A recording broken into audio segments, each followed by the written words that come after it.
Bom dia, irmãos. Tudo bem? Passaram bem a semana? Semana um pouquinho tumultuada, né? Um pouquinho trabalhosa para a gente. Encerramento dos trabalhos, né? Como o pastor disse, acho que eu vi essa semana mais o pastor do que a minha esposa. Chegava em casa, ela estava dormindo, não conseguia ver ela direito.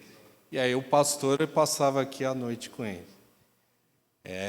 Na segunda nós tivemos o encerramento dos trabalhos, né, dos pequenos grupos. Terça e quarta nós conversamos, né, com o pessoal que hoje vai fazer, que vai ser recebido. Na quinta o pastor deu descanso para a gente e na sexta a gente ficou lá conversando sobre os pequenos grupos do segundo semestre.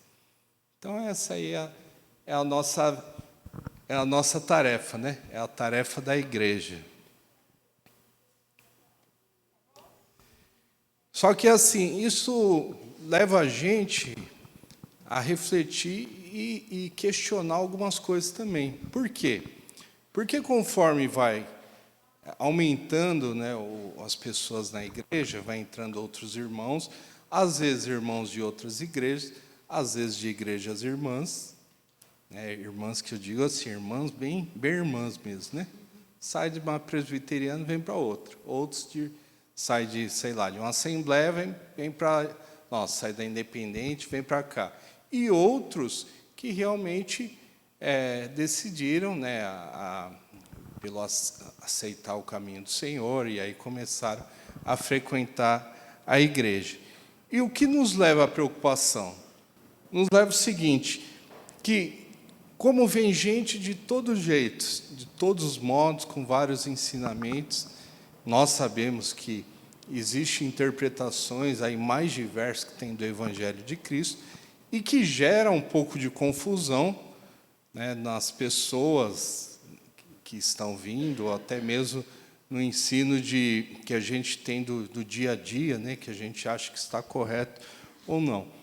Outras vezes a palavra é lançada e não cai no coração como deveria cair. E aí nós vamos receber, se eu não me engano, hoje em torno de 8 pessoas, né? Alguns já frequentavam, tal. Mas a gente vê que constantemente existe um crescimento na igreja. Só que em contrapartida a gente vê, por exemplo, aqui, você tem espaço que dá para receber ainda muita gente, né? Então, o que acontece às vezes que a gente recebe e as pessoas não ficam? E muitas vezes parece o seguinte, que depois que recebeu a pessoa, colocou o nome no hall de membros, adivinha o que acontece? A pessoa fala, agora está garantido, né? Agora eu estou salvo, e aí uma vez dada a salvação, sempre salvação, agora eu posso ficar legal em casa. E aí some da igreja. Aí dá trabalho para a gente, né, Edmilson? Daí a gente vai lá atrás, irmão, você fez lá o seu compromisso que você fez lá na frente, Deus estava com você, viu? Deus sabia, Deus escutou o compromisso que você fez. O que está acontecendo? Se faltar muito, a gente não pode considerar no hall de membros. Por quê? Porque a igreja, como instituição, ela tem as tarefas dela que precisa dos membros. E aí, cadê as pessoas? E aí, o fato não é simplesmente participar de uma comunidade, mas o fato é compreender por que eu participo da Igreja de Cristo. E essa compreensão do porquê eu participo da Igreja de Cristo é o que faz nós estarmos aqui. Qual a tarefa da igreja? O que a igreja tem que fazer? Por que existe um trabalho, né, de educação cristã? Para quê? Para a Igreja de Cristo, para que cada um de nós seja fortalecido. Então, é isso que a Igreja de Cristo, cada um de nós, precisa compreender. Qual é o nosso papel na Igreja de Cristo e no reino de Cristo, que é o que nós vamos falar. Então, nós vamos falar sobre o reino cósmico de Deus. E o que é o reino cósmico? O que é o reino cósmico? Semana passada o pastor falou, né? Certo? Sim ou não? Sim ou não? Vocês faltaram na aula, né? Nós vamos ver no vídeo quem estava aqui. E eu vou perguntar para quem estava aqui, né? Muito bem, então o reino cósmico do Senhor é o quê? Toda a criação. Tudo que criou é de quem? É do Senhor. Todas as coisas pertencem ao Senhor. Tudo, tudo, tudo. Imagine só. Pensa o seguinte. Pensa que a partir do nada, o Senhor, do que era seco, o Senhor fez o quê? O Senhor criou e começou a criar. Pensa lá. É que o Jorge não está aqui. Quando ele vê aquele terreno lá, sem forma e vazia, e começa a trator para todo lado, e fura para lá, e faz isso, e enche de pedreiro e tal. E aí, de repente, 9 meses depois, que é o que ele me diz, que em 7 meses que ele constrói um armazém, né? Não sei se é verdade, mas ele falou, ele tem mais propriedade. E aí, 7 meses, vamos falar 7 meses, né? Para ficar em 7 dias, né? E que em 6 dias o Senhor criou e no 6º ele descansou. Então o Senhor criou todas as coisas. Pensa na complexidade que existe de tudo que ele criou. Tudo, tudo. Seja o universo, seja embaixo da terra, seja aqui na igreja. Pode ser o corpo humano, a complexidade que existe no corpo humano, né, a complexidade que existe em fatores químicos que existe na Terra, as leis da física. Imagine só, a inteligência, né, a sabedoria que existe em disciplinas como nutrição, ou como a medicina. Então, tudo isso a gente vê que é o quê? É o desenvolver do quê? Do Senhor. Tudo isso é a graça e é o quê? É a presença do Senhor em cada detalhe da nossa vida. Olha que bonito. Não é bonito isso? Não é motivo da gente vibrar, é espetacular. Diz que Albert Einstein, ele achava que os pastores, quando eles pregavam, ainda bem que eu não sou pastor, né? Eu posso falar, que quando eles pregavam, eles ofendiam a Deus. Sabe por quê?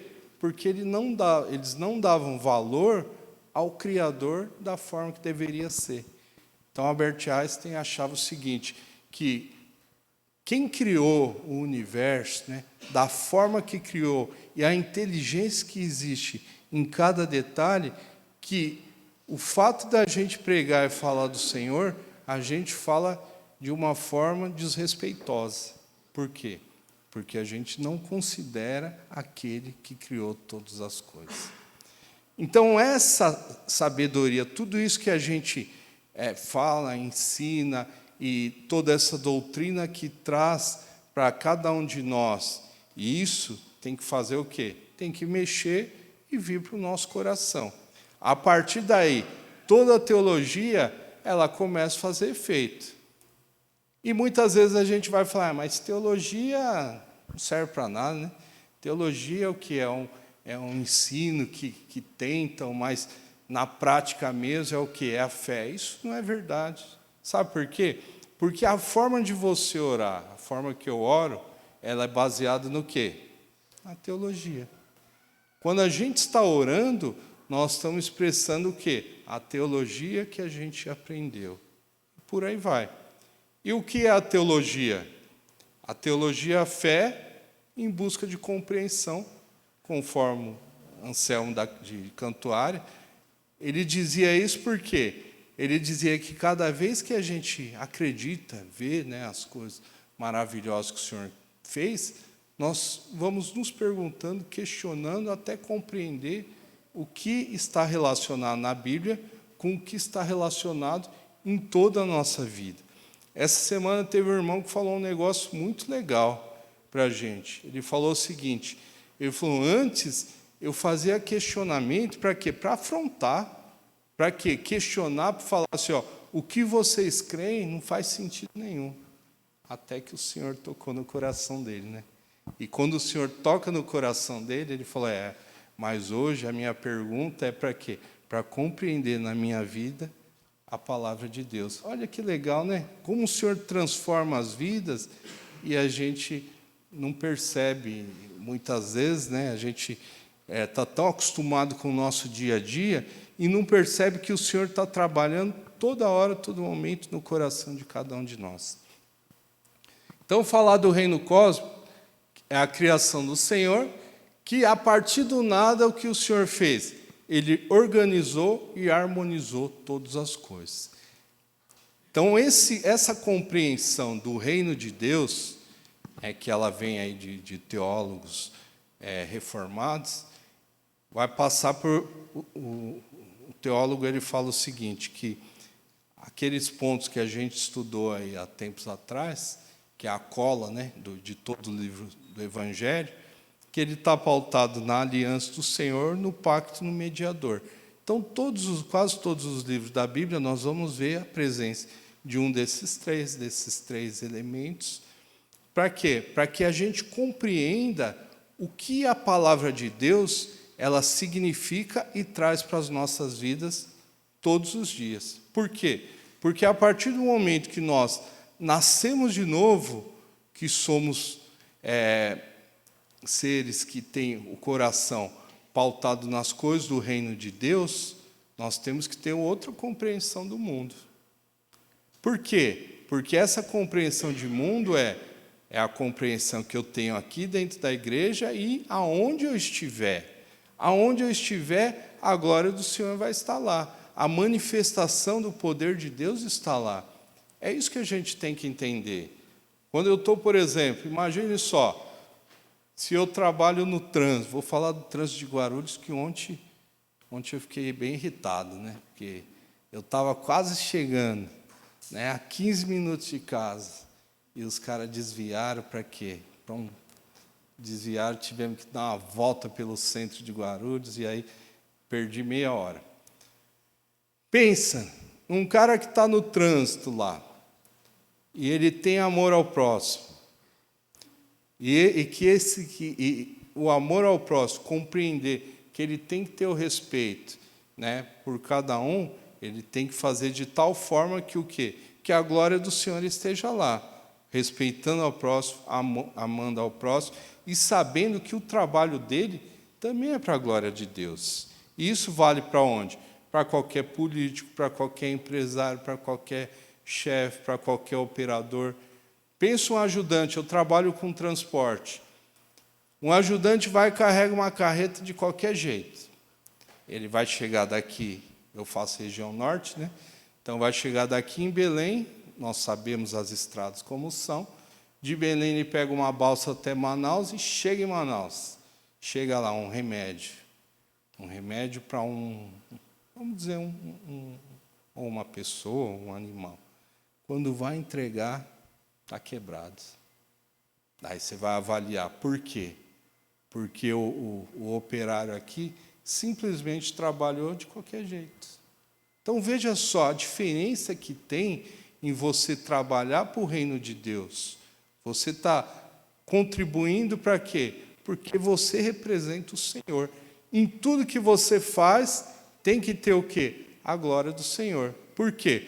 Porque tudo é o reino integral do Senhor. Todas as coisas. Tudo. Um planeta que tem lá que a gente nem conhece, uma estrela, né? O peixe que está no mar, tudo está integrado, tudo. A lua, de repente, ela é cheia, daí ela mexe com a terra. Então, veja que tudo vai acontecendo. Tá? Lógico que tem mito, né? Tem aquele mito que quando a baleia balançava, né, as mulheres ficam grávidas, né? Esse aí já é mito, isso aí não é verdade. Mas veja só, então no reino do Senhor nós vimos que o Senhor criou todas as coisas, o motivo dele foi a vontade dele, ele é o Senhor poderoso, ele é o Criador, a comunhão com os homens, que nós vamos ver que em tudo existe a comunhão, e a glória dele para quê? A expansão da glória. Pensa no Jardim do Éden. O primeiro templo que teve foi o quê? O Jardim do Éden. A expansão desse templo era para quê? Para que o homem levasse a glória do Senhor a toda a terra. E não é levar a glória do Senhor assim, como, vamos lá, vamos fazer um louvorzão a cada cidade que a gente passar. Não, é assim, é o homem demonstrar com os talentos, os dons que o Senhor colocou para ele fazer, a capacidade que o Senhor deu aos homens, levar a glória onde vai. Você leva a glória do Senhor numa audiência que você trabalhar, ou você leva a glória do Senhor atendendo um balcão, seja o que for, você leva a glória do Senhor. O Senhor criou por amor. E para quê? Para que a gente tivesse essa adoração, essa gratidão, esse louvor contínuo ao Senhor, tudo com um propósito e finalidades. Usando aí, a gente tem os processos químicos, lei na natureza, recursos, tem processos, todas as coisas que a gente vê que o Senhor colocou. Então, eu gostaria que a gente estivesse lendo em Salmos 105.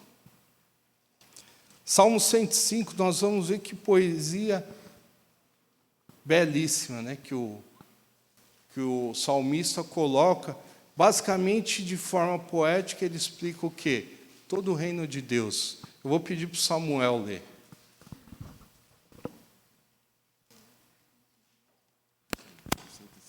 105. Desculpe, 145.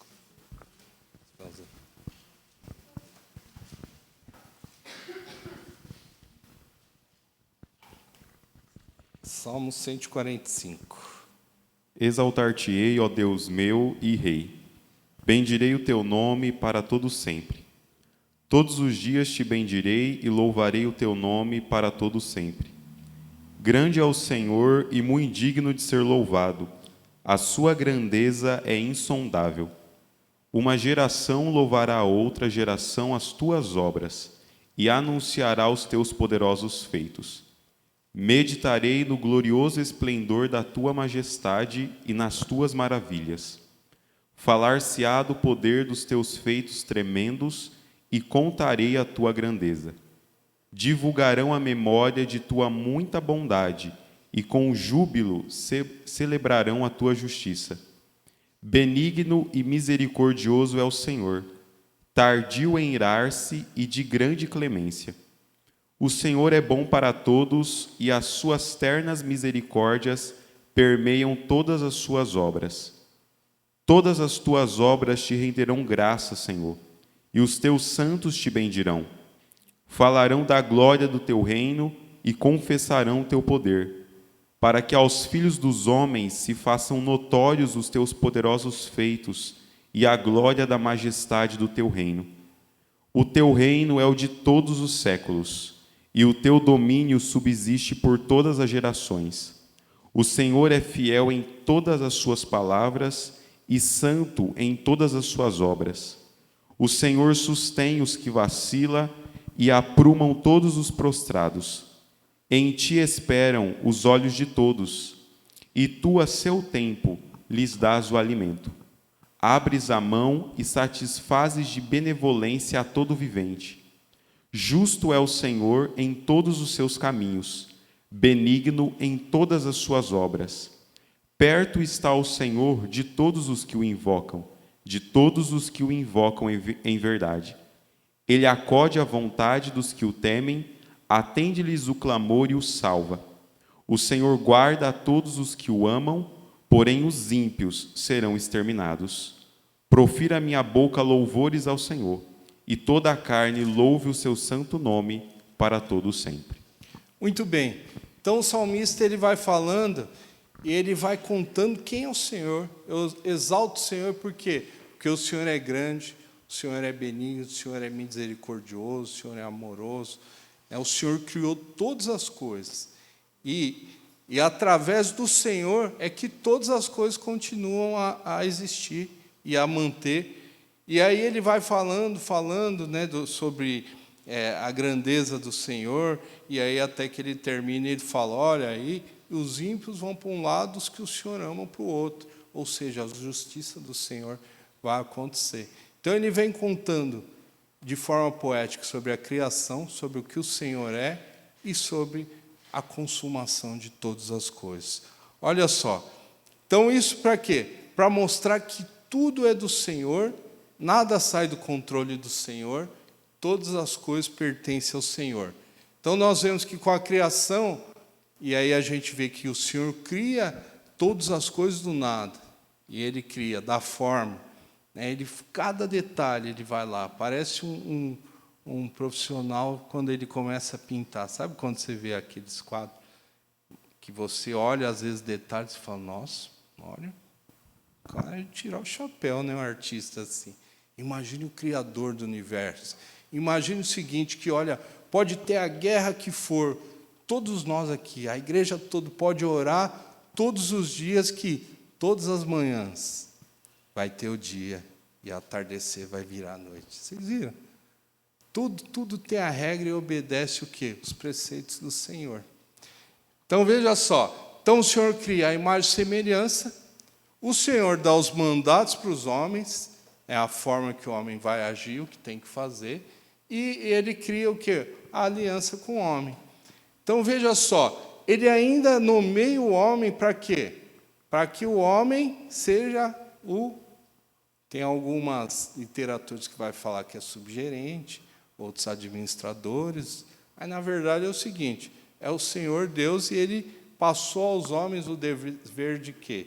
De cultivar, de guardar, de levar a glória do Senhor. Então, o Senhor, Ele cria do nada, Ele estabelece, capacita o homem, Ele deu as condições para nós e falou, olha, vocês têm que fazer isso, isso e isso. Ou seja, Ele deu a chave da loja e falou, vocês, lógico que a providência do Senhor está aí, Ele é o soberano, mas a gente, nós como homens, temos o nosso papel. Tanto é que o Senhor deu o papel para quê? Os mandatos para os homens. Para quê? Para que os homens levassem a glória do Senhor sobre todos os pontos da terra. E aí a gente vê que, mediante o Senhor, Ele traz a revelação dEle, chamado geral e especial, que também a gente já viu, que uma é a natureza e outra é a palavra dEle. E dentro da revelação especial, nós temos que compreender a revelação especial, que é a palavra de Deus, para quê? Para que a gente ande sempre em conformidade e compreendendo o que o Senhor deixou para todos nós. Ok? Essa revelação especial, ela é o quê? Ela é histórica, porque a gente vai ver que existe o aspecto histórico que ela vai colocando na palavra de Deus. Ela é progressiva, a gente sempre aprendeu isso, que a palavra de Deus ela é progressiva, ela vai se revelando. Primeiro o Senhor mesmo aparece, depois fala com profetas, depois é o Filho dele, depois o Filho dele a gente vê o quê? Que a gente tem o cano fechado. Então essa progressividade, essa história, ela serve para quê? Para que a gente compreenda, estude, medite, saiba quem é o Senhor. Agora pense comigo, se tudo que estiver na palavra de Deus, ou se parte que estiver na palavra de Deus, não fizer sentido, o que acontece com o que a gente está falando aqui? Acontece que a gente está falando cascata. Se a ressurreição de Cristo não for verdadeira, a gente está fazendo o que aqui? É um clube. Estamos aqui porque a gente se une, às vezes tem uma festinha, né? Às vezes tem outros encontros, mas não pode ser isso. A Igreja de Cristo não é um clube. A Igreja de Cristo ela tem um papel para executar. Nós estamos aqui aprendendo, nós estaremos aqui à noite louvando, adorando a Cristo em comunhão, e o nosso papel, qual é o nosso papel? Levar o Evangelho de Cristo, levar a glória de Cristo. O nosso papel, embora boa parte de nós tenha uma tarefa aqui na instituição, a nossa tarefa é o quê? É no mundo que o Senhor colocou e onde Ele nos colocou. Cada coisa que a gente faz, cada pessoa que passa por nós, cada lugar que nós vamos é levar a glória de Deus. Sempre. É demonstrar o que o Senhor fez. É pregar o Evangelho. É mostrar o quê? Que na sua vida você é filho de quem? Do Senhor. Imagine só, se o meu filho o Davi começa a fazer um monte de coisa errada. Daí eles vão falar o quê? Primeira coisa, né? O filho do presbítero. Esse é campeão, né? Vai falar, tá vendo? O filho do Arsênio. Por quê? Porque eles vão ver que eu, de certa forma, ele me representa. Não é? Ele vai falar, o filho do Arsênio. Então, o filho do Arsênio, ele é assim por quê? Porque o Arsênio não sabe educar. Agora, se o Senhor instrui os filhos dele, vocês acham que o Senhor quer filhos de que forma? É isso que a gente tem que pensar. Então, assim, nós precisamos compreender o que as Escrituras colocam, por quê? Para o nosso dia a dia. Porque se a Escritura não fizer sentido no dia a dia onde nós estamos, ela também perde o sentido. Toda essa progressividade, essa historicidade, né, essa relação orgânica de crescimento que a palavra dá, e que ela é adaptável em todas as situações, em todos os povos, todas as línguas, isso cai por terra. Por isso que Satanás luta constantemente para desacreditar o quê? Da palavra de Deus. Então, se você quer destruir o castelo, é só você destruir o quê? A base dele. Se você quer fazer com que desacreditem do Evangelho, é só você criar o quê? Enfatizar teologia liberal, que chega ao ponto de falar o seguinte: Cristo morreu e ressuscitou? Não, ressuscitou. Mas ressuscitou como a Bíblia diz? A teologia liberal fala, não, ressuscitou no coração dos discípulos. Pode ser isso? Não pode. Por quê? Porque senão você tem o quê? Você tem uma Bíblia falha. E não pode ser uma. Se a palavra de Deus for falha, não existe Evangelho de Cristo. Se Cristo não ressuscitou, tudo que a gente faz aqui é em vão. Por quê? Porque tudo está relacionado com o sangue de Cristo. Se não fosse o sangue de Cristo, vocês acham que o Senhor teria aliança conosco? De jeito nenhum. Tudo foi pelo sangue de Cristo. Muito bem. Então, o que é o reino cósmico? Então, a criação é o reino cósmico de Deus. Então, enfatiza aqui a diversidade, ou seja, muitos, né? Tudo isso que a gente vê, tudo isso que a gente não vê, mas sabe que tem, céus e terra, tudo que existe, é uma coisa só para com o Senhor. Muitas partes constituem um produto único nas mãos do Senhor, um produto que é ordenado, harmonioso em todas as suas partes e um excelente trabalho.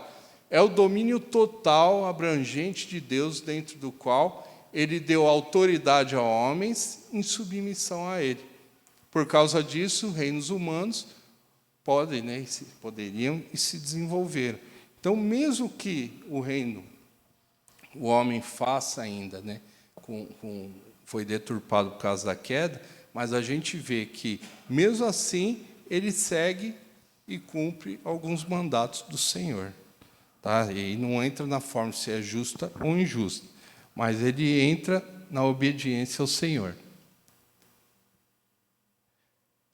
Aqui eu gostaria de fazer aqui um adendo antes de explicar um pouco mais sobre o reino.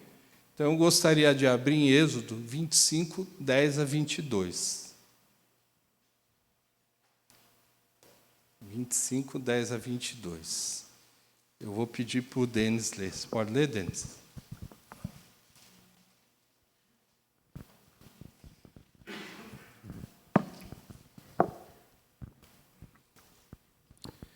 Também farão uma arca de madeira de acácia, de 2 côvados, e meio será o seu comprimento, de 1 côvado e meio a largura, e de 1 côvado e meio a altura. De ouro puro a cobrirás, por dentro e por fora a cobrirás, e farás sobre ela uma bordadura de ouro ao redor.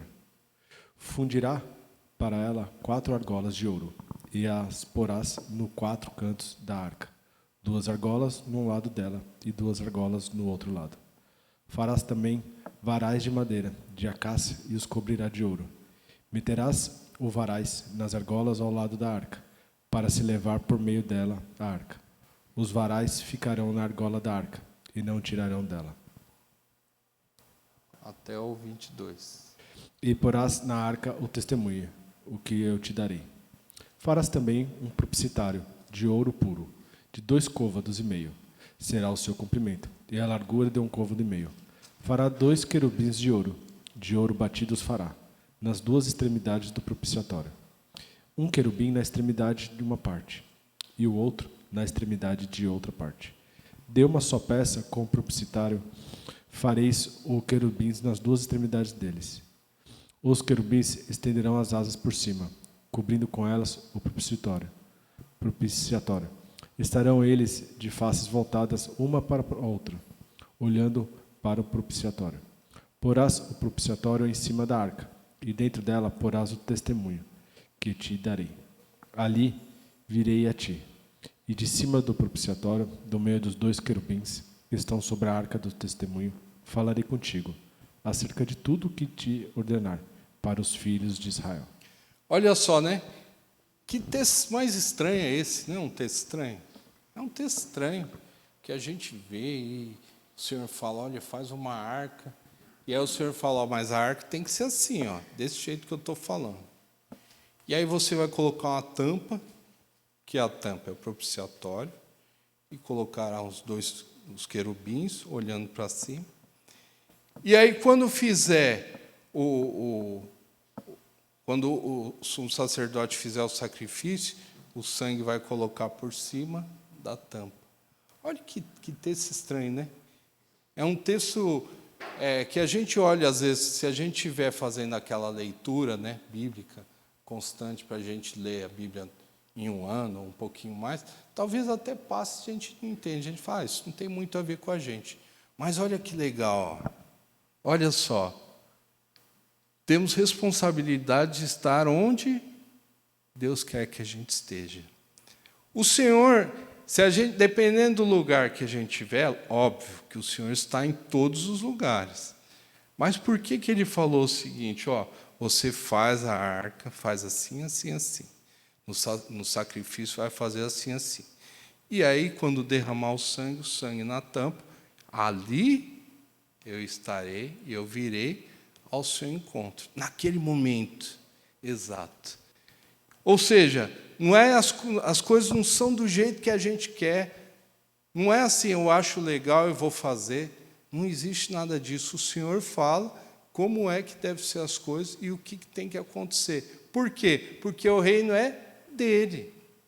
E quando se fez a arca, que coloca o testemunho dentro e faz a arca daquele jeito, e o sangue escorre, e o querubim está olhando para onde?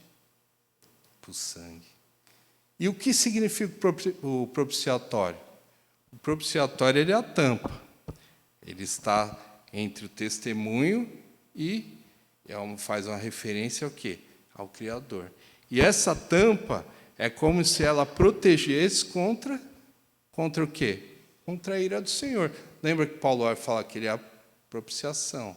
Por quê? Porque através do sangue de Cristo escorrido na tampa e todos olhando para o sangue de Cristo, é que a presença do Senhor virá. Sem o sangue de Cristo, a presença não vem.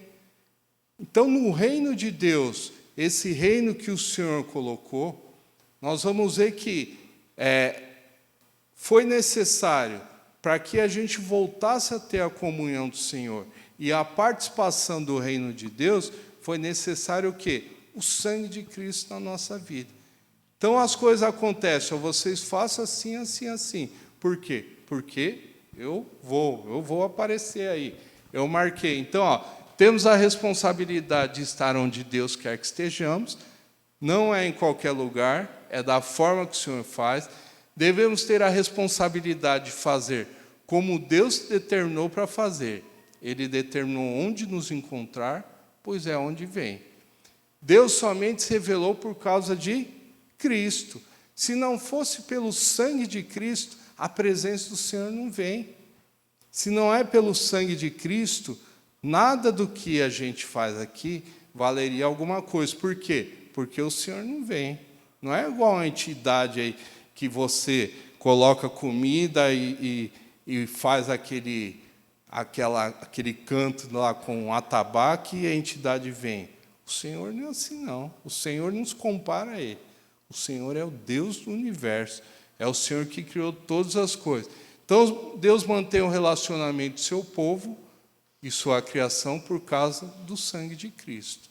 Então, eu coloquei esse ponto aqui para a gente compreender que, embora tenha o reino, todas as coisas vêm do Senhor, tudo Ele criou, tudo Ele fez, mas nós vamos ver que, sem o sangue de Cristo, não existe a presença do Senhor nas nossas vidas, ok? E daqui a pouco a gente volta a fazer referência. Então, voltando aqui ao reino cósmico. Deixa eu ver que oração que esse relógio aí. 10 e 20. O relógio ainda é 10 para 5, né? Bom, então no reino cósmico, vamos abrir aí em Romanos 1, 20. Parte A. Pedir para a irmã Roseli. Romanos 1, 20.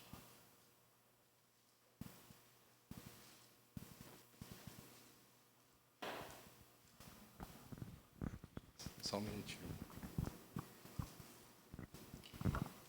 Porque os atributos invencíveis de Deus, assim o seu eterno poder, como também a sua própria divindade, claramente se reconhecem, desde o princípio do mundo, sendo percebidos por meio das coisas que foram criadas.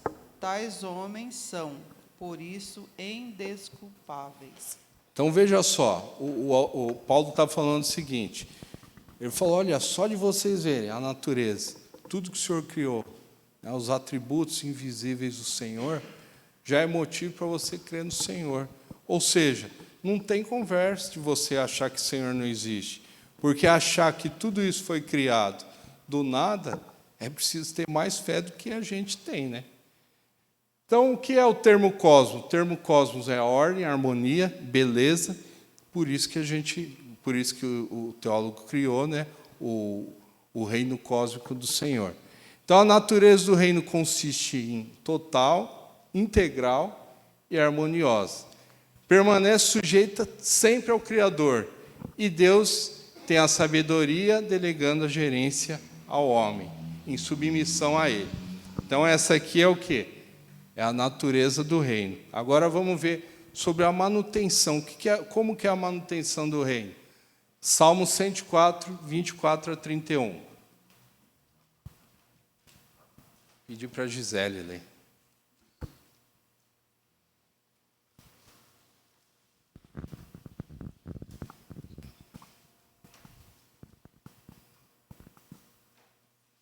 Salmo 104, 24 a 31.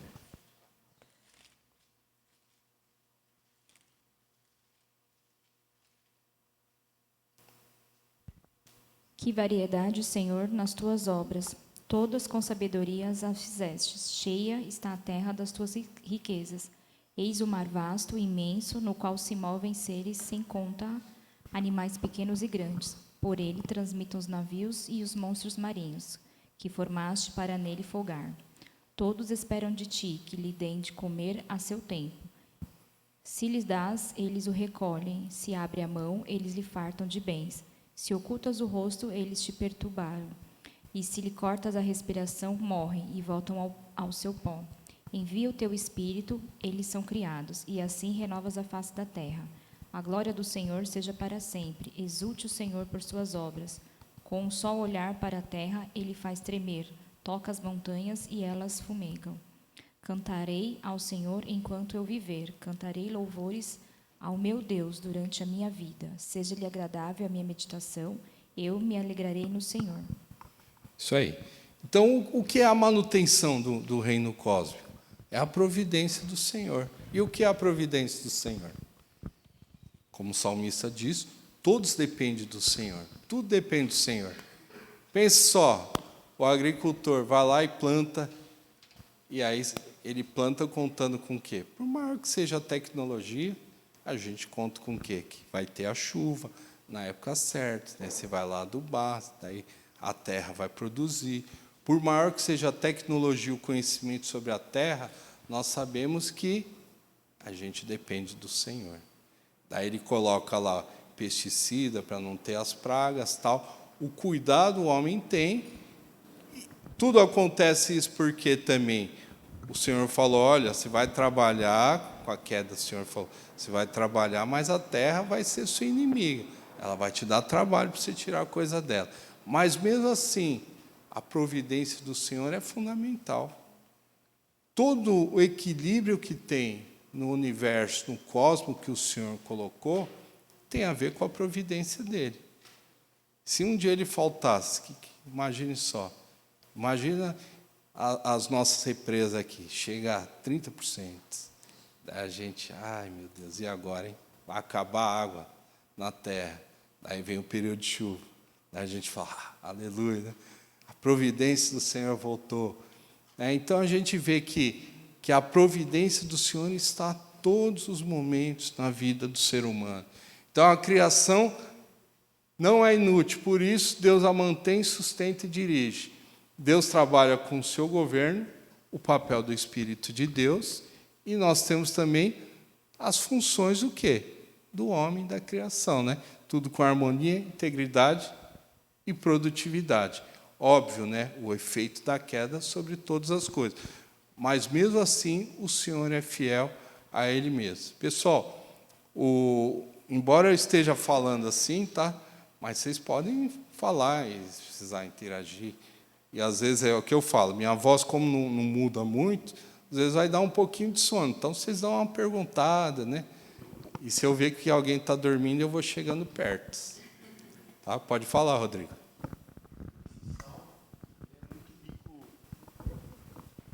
Esse salmo ele é muito rico, em vários aspectos. E o começo dele vem tratando sobre a criação. O salmista ele faz analogias com os dias da criação. Eu já estudei esse salmo, então se você ler os primeiros versos, ele vem meio que fazendo uma analogia dos dias da criação, trabalhando nesse texto. Então, por exemplo, fala de Deus colocando vigamento nas águas no verso 3, verso 5 lança os fundamentos da terra, o verso 6 toma o abismo por vestuário. A linguagem é dos dias da criação. Então, vem mostrando Deus como criador, mas, em sequência, vem mostrando Deus como sustentador. Fala que, por exemplo, no verso 14, que Deus faz crescer a relva para os animais, e vem mostrando como que tudo depende dele. Verso 16 fala dos cedros, dos líbanos, em que as aves, no 17, as cegonhas fazem suas casas nos ciprestes. Como que Deus vem fazendo as coisas, todas as coisas, para o sustento da sua criação. O verso 24, acho que é o mais bonito, fala, que variedade, Senhor, diante de tudo isso, como as suas obras são ricas. E fala, verso 28, 27, todos esperam de ti, para o alimento, para o sustento. Se Deus dá, eles recolhem, mas se oculta o rosto, se Deus não dá, eles não têm o que comer. E a gente... É comum a gente falar assim, né? Que sorte que deu certo isso aqui. Que bom, né? Deu sorte. A gente tem um pensamento muitas vezes de isso aqui deu certo, que bom que deu certo, né? Ou que foi sorte, ou que as coisas ocorreram, né? Assim. Mas como que Deus faz todas as coisas e tudo está debaixo da mão de Deus, né? Esse texto é riquíssimo nesse sentido de apresentando Deus não só como criador, mas como o sustentador, quem rege e sustenta tudo. Os leõezinhos, fala desse texto, as cabras, tudo está no seu lugar e Deus vem sustentando todas essas coisas, até os animais, os grandes, mas até aqueles pequenos, indefesos, tudo está sendo sustentado nesse universo, no reino cósmico de Deus. Esse texto é muito excelente. Assim. E é verdade. Então, o Senhor, além de criar tudo com perfeição, existe a harmonia do quê? Dele manter as coisas funcionando. Às vezes a gente olha e fala, não é possível, isso aqui vai acabar, esse mundo está perdido. Daí você olha num outro momento, Senhor, as coisas mudaram. Daí a gente às vezes fala, nossa, ainda bem que corrigiram, né? Quem corrigiu? Né? Quem faz as correções no curso das coisas? A gente tem que compreender isso aí, que o homem sem o Senhor, ele não é nada. A gente nem descobriria. É o Senhor que coloca no nosso coração as descobertas. E a gente precisa entender isso aí. Então, o outro é o propósito que existe. 2 Timóteo 1,9. Bia, você pode ler, por favor? A Bia do Samuel.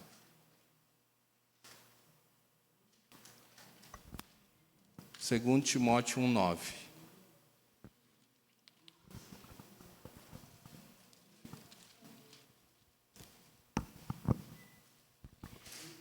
Que nos salvou e nos chamou com santa vocação, não segundo as nossas obras, mas conforme a sua própria determinação e graça que nos foi dada em Cristo Jesus, antes dos tempos eternos. Olha só, ele chama a gente, também ele vai proporcionar a nós, né, o que é necessário para quê? Para sempre cumprir os propósitos do Senhor. Quando a gente fala em vocação, não é uma vocação somente, por exemplo, de um seminarista, que ele é vocacionado ao ministério. Quando a Bíblia fala de vocação, ele vai falar que é a vocação que cada cristão tem para proclamar o reino de Deus, a glória de Deus, e isso é proclamar de todas as formas que a gente faz. Então, esse vocacionado é um vocacionado para quê? Para o reino de Deus. Então, o propósito do reino de Deus é sua vontade, glória e comunhão. Então, tem por propósito também tornar conhecida a vontade de Deus mediante a sua revelação do quê? Da sabedoria e a justiça de Deus. O texto que o Rodrigo falou, ele vai expressar isso aqui, ó, a sabedoria e justiça de Deus. Por que o mal existe? Por incrível que pareça, é por justiça de Deus. É ou não é? Sim ou não? Por que sim? Porque é o seguinte, na cláusula, vamos falar assim, na cláusula era, se você pecar, o que vai acontecer? Vai vir a morte. E aí o homem pecou. E nós vamos ver também que quando Jesus é tentado, o que Satanás fala? Ele fala assim, ó, se você se prostrar, me adorar, não sei se é se prostrar ou adorar, ou se jogar daqui, sei que tem um momento que Satanás fala assim, porque a mim foi dado o quê? A autoridade para fazer isso. Jesus falou, não, você não tem autoridade. Não, Jesus, quando ele ressuscita, ele fala, agora a mim foi dado toda a autoridade nos céus e na terra. Olha só. Então, a gente vê o aspecto legal que existe, e se existe um aspecto legal, está relacionado também à justiça do Senhor. Então, o reino de Deus proporciona um lar, trabalho, descanso, e para nós é o quê? É um privilégio. Imagine só se hoje alguém, vamos falar o prefeito, né? Começar mais de baixo. O prefeito vem aqui e fala, olha, eu vou chamar o Jorge para ser o secretário de obras de Guarulhos. Ele vai se sentir honrado, vai se sentir, provavelmente, né? Pode ser que ele até desista, mas ele vai se sentir honrado de fazer o quê?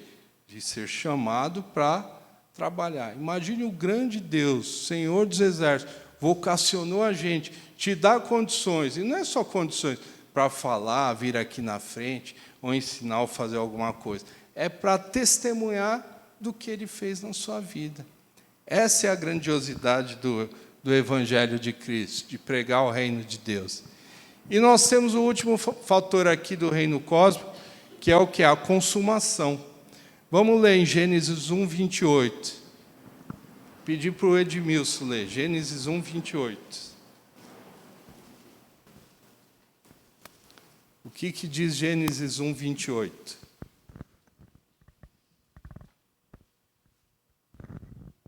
E Deus os abençoou e lhe disse, sede fecundos, multiplicai-vos, enchei a terra e sujeitai-a. Dominai sobre os dominai sobre os peixes do mar, sobre as aves dos céus e sobre todo animal que rasteja pela terra.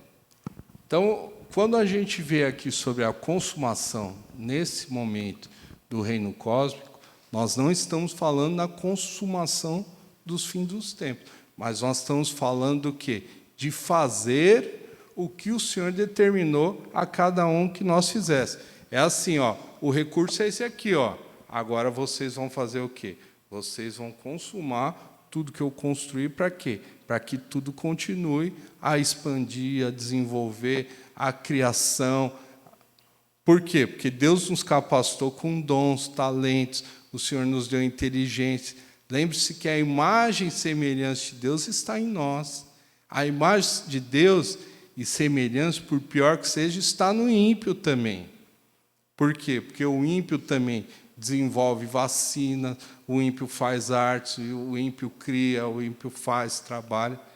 Agora, o privilégio de reino de Deus, de filho do Senhor, de participar, esse privilégio é nosso.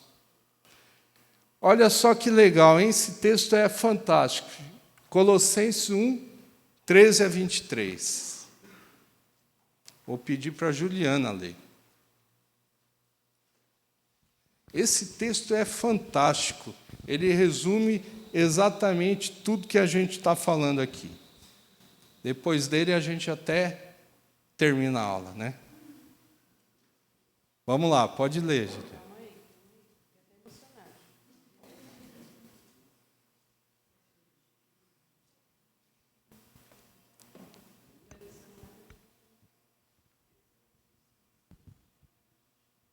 Colossenses 1, 13 a 23.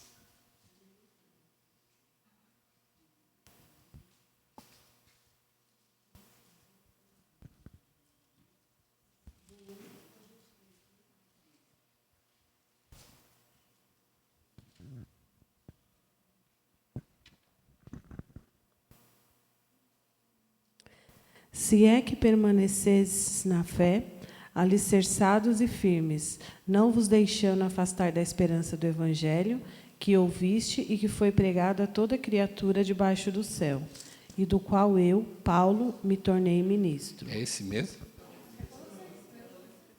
Colossenses 1, 13 a 23.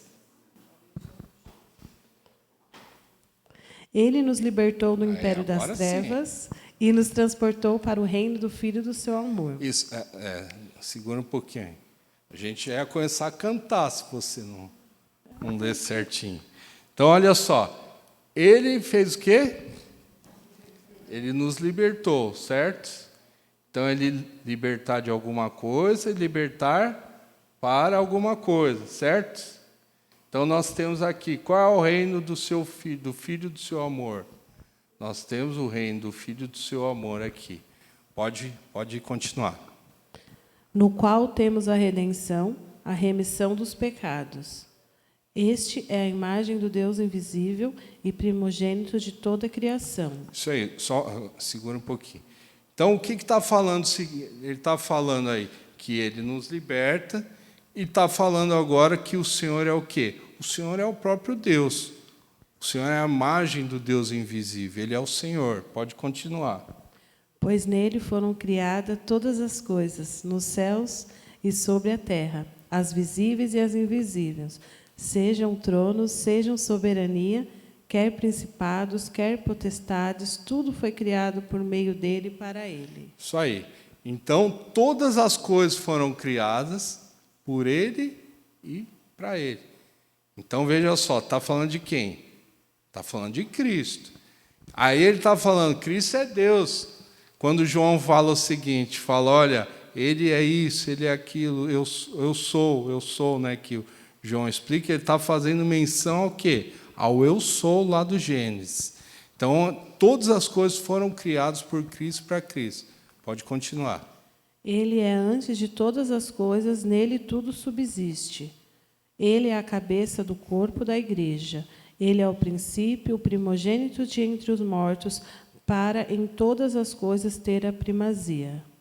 Porque aprove a Deus que nele residisse toda a plenitude, e que, havendo feito a paz pelo sangue da cruz, por meio dele, reconciliasse consigo mesmo todas as coisas, quer sobre a terra, quer nos céus. E a vós outros também, que outrora erreis estranhos e inimigos no entendimento, pelas vossas obras malignas.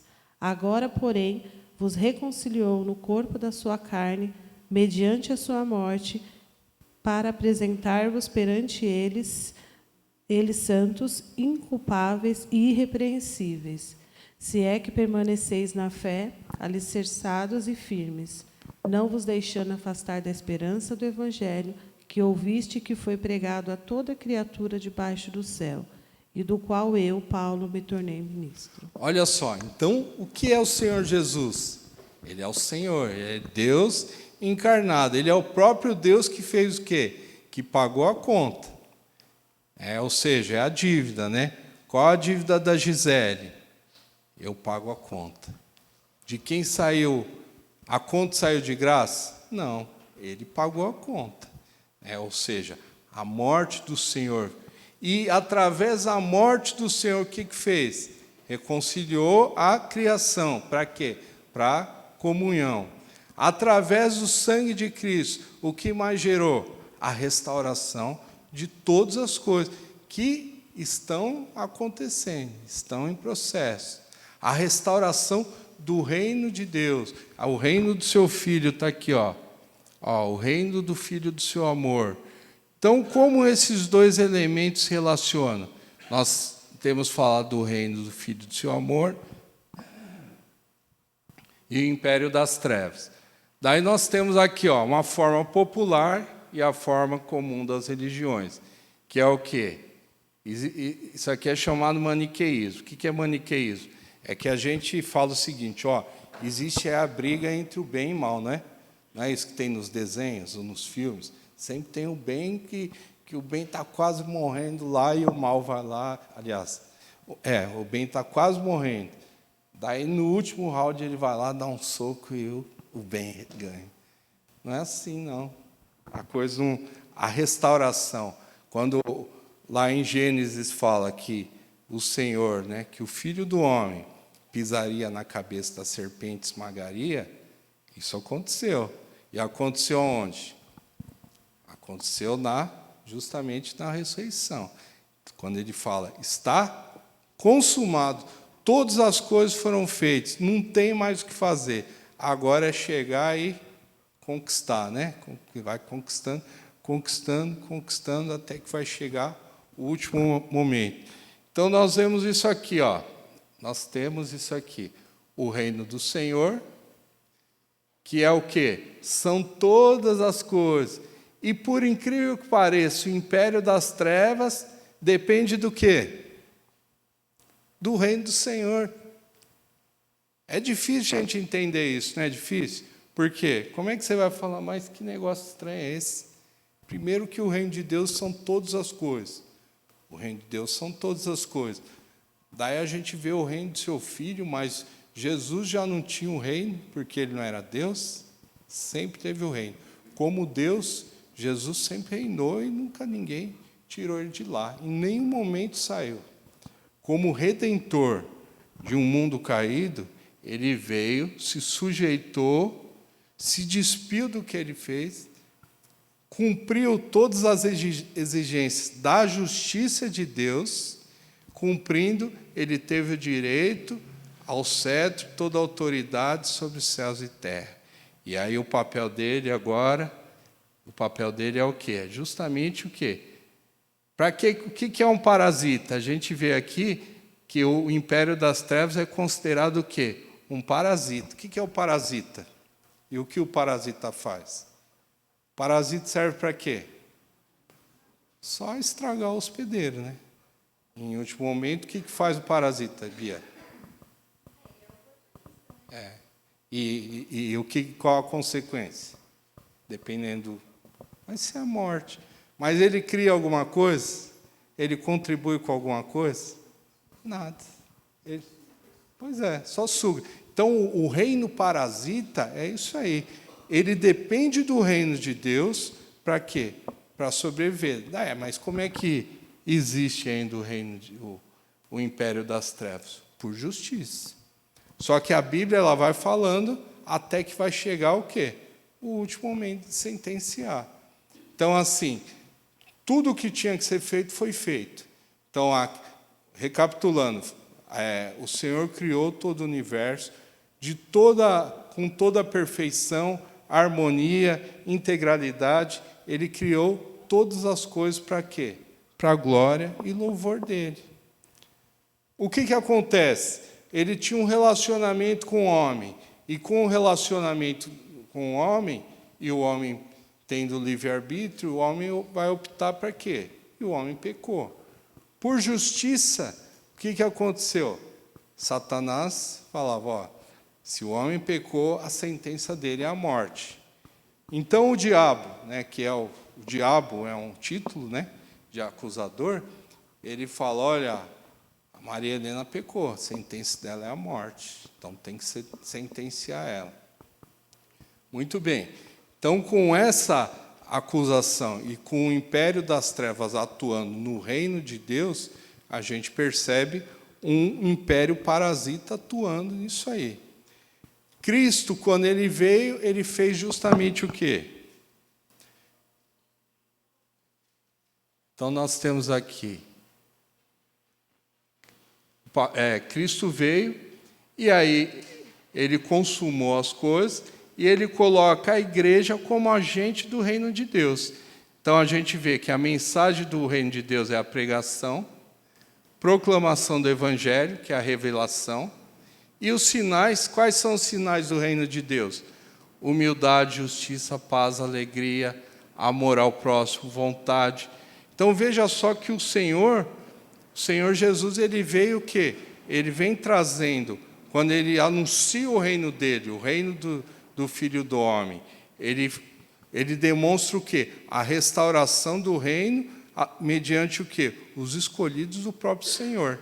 E essa igreja escolhida, ela vai trabalhando em prol do reino, através desses sinais, essas características.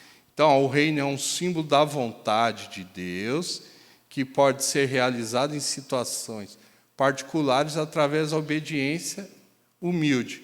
Porque o reino é de Deus e não veio como resultado do esforço humano. A igreja é chamada para expressar a realidade do reino, para ser agente do reino de Deus no mundo, para manifestar sinais, ser instrumentos do reino na vida das pessoas, sociedade do mundo, sempre buscando em primeiro lugar a glória de quem? A glória do Criador. Então, olha só, quando o Senhor Jesus, e a Bíblia fala do reino do Filho do seu amor, é o que? É o Senhor Jesus trabalhando para quê? Para que o reino de Deus, o reinado de Deus, ele seja manifesto a cada dia através do quê? Através da igreja dele. Vamos abrir aqui, 1 Coríntios 15, 24 e 25. Pedi para o Leandro ler. Leandro, 1 Coríntios 15, 24 a 25.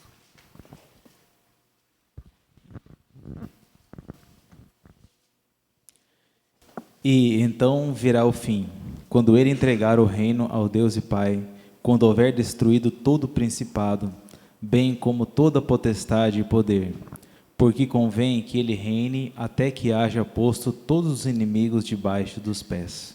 Olha só, hein? Que negócio, que fantástico isso aí. Então a gente vê o seguinte, o reino de Deus é tudo isso aqui, são todas as coisas. Existe aqui uma mancha que é o quê? Que é um parasita. O reinado de Cristo é justamente porque ele vem e convém que ele reine até o quê? Até tudo isso ser pisoteado, esmagado, aniquilado e limpo.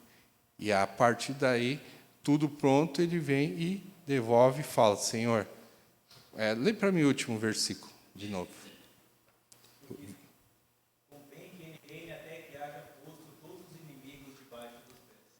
Ou seja, coloca todos os inimigos debaixo dos pés e entrega o reino do Pai. Fala, Senhor, aqui, agora a plenitude do Senhor Deus, que o Cristo, que também é Deus, a plenitude dele volta a estar o quê?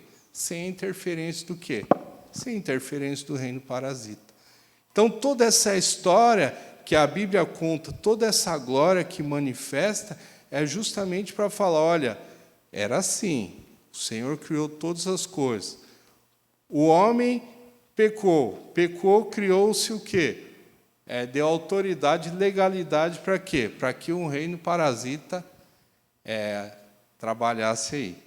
A partir daí, o próprio Deus encarnado veio e fala, por obediência ao Pai, né, eu vou fazer todo o trabalho que tem para quê? Para que a glória do Senhor seja novamente manifesta de forma plena. Né? Por quê? Lembrando que Deus é santo, santo, santo. Quando até fala santo, santo, santo, a gente lembra do quê? Lembra também da Trindade, da pureza. Não existe forma do Senhor agir se não for pelo sangue de Cristo. E o papel de restauração de toda a criação, o papel de limpeza do pecado e de aniquilação do reino parasita é do próprio Cristo. E aí, o final de tudo é o quê? Ele devolve o reino ao Pai, demonstrando o quê?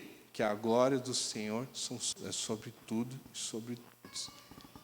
Irmãos, essa história, essa aula de hoje, ela é uma aula que ela tem que todos os dias falar no nosso coração, porque assim não é brincadeira e não é uma coisa fácil. A gente lendo história, capítulos, a gente acha que tudo foi muito tranquilo. O Senhor deu, o Senhor pode tirar, mas tudo isso teve um preço. Nós temos que lembrar também que o reino parasita, ele não produz nada, mas o reino parasita, ele está o quê? No coração e mente dos grandes déspotas da história. Grandes perversidades, nós estamos vendo aí que Satanás está atuando. E a igreja, como o papel dela, do reino de Deus, de levar o evangelho, é o nosso papel cada dia, lutar pelo reino de Deus. É uma luta, até que o Senhor volte e todas as coisas 100% estarão aniquiladas. Então, olha o nosso papel. Pensa também que o Senhor, quando Ele institui alguns processos, algumas formas dele atuar, pense o que significa isso. Pense o que significou a arca, pense o que significou o propiciatório, pense o que significou os querubins. Pode falar, Rodrigo.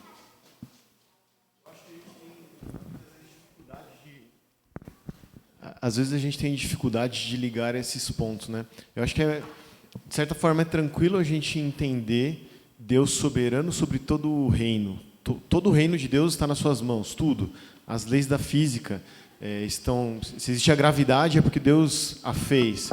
Então, nesse sentido, eu acho que é um pouco mais tranquilo, mas eu acho que muitas vezes a gente tem um pensamento católico de separação, assim, aquela matriz católica que a gente tem.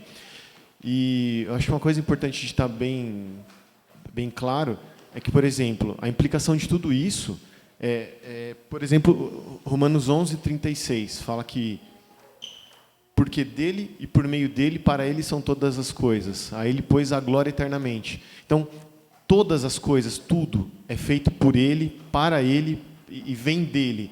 E tudo isso deve render a glória a ele. Então, por exemplo, um professor, quando ele ensina, ele não ensina para ensinar um conteúdo acadêmico. Ele não, pelo menos não deve fazer com esse objetivo, mas ele deve fazer isso para a glória de Deus. Então, ele vai ensinar um conteúdo acadêmico para que Deus seja conhecido. Quando um político trabalha, ele deve reger as coisas criadas por Deus. Quando um cientista trabalha, um químico, um biólogo, alguém assim, ele deve buscar entender mais a criação de Deus. E isso deve redundar em uma vida que glorifica a Deus. Quando um pai ensina seu filho, ele não simplesmente ensina o que é bom, o que é mal, o que é educado, o que não é educado, o que é certo e errado. Ele faz essas coisas para que Deus seja louvado. Então, quando a gente trabalha, quando a gente se relaciona, a gente deve entender que não existe momento longe de Deus, não existe momento onde eu faço algo secular e o momento do culto, o momento na igreja, o domingo santo. É óbvio que o domingo é santo e essas coisas são santas, mas todo dia, todo tempo deve redundar na glória de Deus. Então, no meu trabalho eu devo divulgar o reino de Deus, eu devo falar do reino de Deus, eu devo ser luz ali, o reino de Deus deve transparecer para as pessoas através de mim. Então, eu acho que a gente talvez tenha dificuldade de fazer essas ligações. O que isso muda a minha vida? O que isso aplica na minha vida? Como que a minha vida redunda para a glória, faz a glória de Deus ser expandida, exibida, demonstrada? Como que eu faço isso? Como que eu vivo isso, né? É isso aí. Irmãos, que a gente medite muito nesse ensinamento, para a gente compreender que cada coisa que a gente faz é porque nós participamos do reino de Deus. Cada trabalho que a gente executa, cada obra que a gente faz é para glorificar o nome de Deus. Vamos estar orando? Senhor Deus e Pai, somos gratos, Senhor, porque através da sua palavra o Senhor esclarece, Senhor, o quão o Senhor é grande, o quanto nós precisamos, dependemos do Senhor, e o quanto, Senhor, precisamos, Senhor, nos dispor a trabalhar para a sua honra e glória, Pai. Que o teu ensinamento fique no nosso coração, para que possa prosperar esse ensino e que seja guardado também para não pecar contra ti, ó Pai. Que o Senhor fale e que possamos meditar dia após dia na sua grandeza e no papel que nós temos. É o que eu te peço no nome de Jesus. Amém, Senhor.